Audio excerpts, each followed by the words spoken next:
there's something happening at Las Piñas. We're starting a revolution, not just the rallying in the street, but we're doing a revolution starting from the inside to outside. Ang bida sa amin, ang mga bata. Sabi nga ni Rizal, ang mga pag-asa.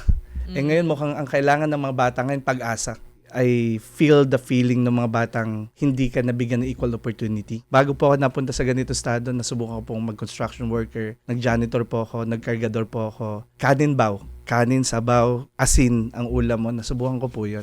Kung nandito ka sa estado ngayon, marami pang nasa laylayan. Marami ang humihila pababa, pero bakit di mo naman gawin yung share mo na iangat naman sila? Kaya kung wala akong aabot sa kanila, sino? If we will not disciple our kids today, the world will disciple them in a way that we will not like it. Kaya nga maraming nagiging drug addict kasi wala naman talaga nagturo. Yung tatay niya, wala rin naman maayos na edukasyon. So that's where Kiwanis comes to picture na it's a holistic, not just the physical, not just the emotional and mental, but also the spiritual side.